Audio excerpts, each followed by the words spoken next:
Bharat UAE మధ్య ప్రయాణాన్ని సమూలంగా మార్చేసే ఓ భారీ ప్రాజెక్టుకు అడుగులు పడుతున్నాయి.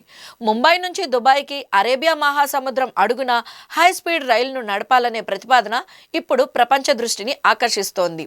ఈ కల గనక నిజమైతే గంటకు 600 నుంచి 1000 కిలోమీటర్ల వేగంతో ప్రయాణించే ఓ డీప్ బ్లూ ఎక్స్ప్రెస్ విమానం కంటే వేగంగా గమ్యస్థానానికి చేర్చేస్తుంది.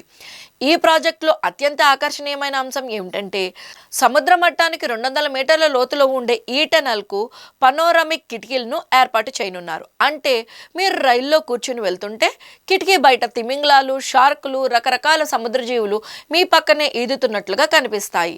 సూపర్ సోనిక్ వేగంతో వెళ్తున్నప్పటికీ ప్రపంచంలోనే అతిపెద్ద ఎక్వేరియంలో ప్రయాణిస్తున్న అద్భుత అనుభూతిని ఇది అందిస్తుంది. సుమారు $50 బిలియన్ భారీ బడ్జెట్తో తలపెట్టిన ఈ ప్రాజెక్ట్ కేవలం ప్రయాణికుల కోసమే కాదు, రెండు దేశాల మధ్య వాణిజ్య సంబంధాలను కూడా బలోపేతం చేయనుంది. దుబాయ్ నుంచి భారత్కు ముడి చమురును ఈ పైప్ లైన్ ద్వారానే రవాణా చేయవచ్చు. భారత్ నుంచి స్వచ్ఛమైన నీటిని యుఏఈకి తరలించే అవకాశం ఉంటుంది. ఈ రైలు మార్గం అందుబాటులోకి వస్తే ప్రయాణం ఖర్చు దాదాపు 60% వరకు తగ్గుతాయని అంచనా.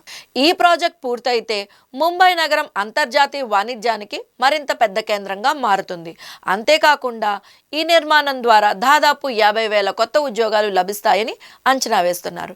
ప్రస్తుతం ముంబై నుంచి దుబాయ్కి విమానంలో వెళ్లాలంటే 3 నుంచి 3.5 గంటల సమయం పడుతోంది. కానీ ఈ అండర్ వాటర్ ట్రైన్ ద్వారా కేవలం 2 గంటల్లోనే చేరుకోవచ్చు.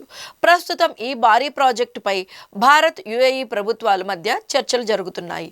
ఇది కార్యరూపం దాల్చితే ప్రపంచ రవాణా రంగంలోనే ఇది ఒక చారిత్రాత్మక విప్లవం కానుంది. ఈ వీడియో కనుక మీకు నచ్చినట్లయితే లైక్ చేయండి, షేర్ చేయండి. ఇలాంటి ఇంట్రెస్టింగ్ వీడియోస్ కోసం మా ఛానల్ సబ్స్క్రైబ్ చేయడం మర్చిపోకండి.